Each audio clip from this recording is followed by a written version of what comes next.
अध्यक्ष महोदय, वर्तमान में बाड़मेर, जैसलमेर, बीकानेर और पश्चिमी राजस्थान के किसानों के साथ में एक बहुत बड़ा कुठाराघात हो रहा है। वर्तमान सरकार किसानों को लेके बहुत संवेदनशील है। मेरा निवेदन है कि इस क्षेत्र में कई हाई टेंशन लाइनें निकल रही है, परंतु इसकी एवज में किसानों को न तो पूरा मुआवजा मिल रहा है, बल्कि किसानों को परेशान और हताश किया जा रहा है।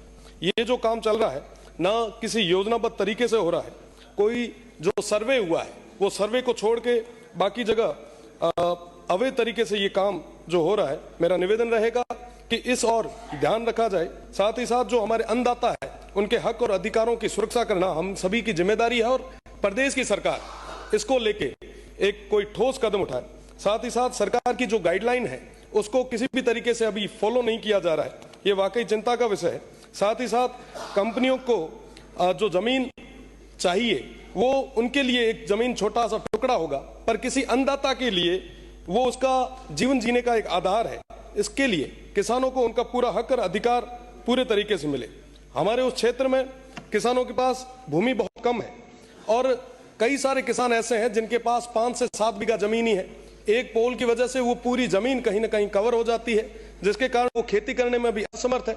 हमारा निवेदन ये है कि आप लाइनें निकालें, पर कम से कम उस किसान को पूरे तरीके से मुआवजा दें।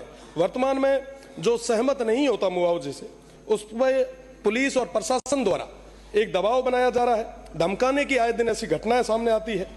एक अन्नदाता को इस तरीके से परेशान करना ये ठीक नहीं है। मेरा निवेदन है जो हमारे अन्नदाता है वो बार बार कहीं ना कहीं दर दर की ठोकरें ना खाए, इसके लिए हमें मजबूती से उनकी बात को आगे तक रखना चाहिए। साथ ही साथ मेरा निवेदन रहेगा कि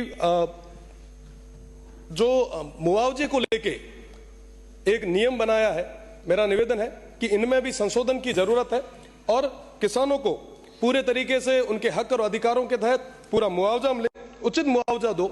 और आप लाइनें निकालो, हम लाइनों के विरोध में नहीं है, हम किसी भी तरीके से विकास के विरोध में नहीं है, पर विकास के नाम पर किसान के साथ में इस तरीके से अनैतिक जो घटनाएं घटित हो रही है ये चिंता का विषय है। और ये सिर्फ बाड़मेर का नहीं बल्कि पूरे पश्चिमी राजस्थान का है। तो मुझे लगता है कि संवेदनशील सरकार आने वाले समय में किसानों के हित में फैसला लेगी। बहुत बहुत धन्यवाद अध्यक्ष महोदय। कार्य सलाहकार समिति के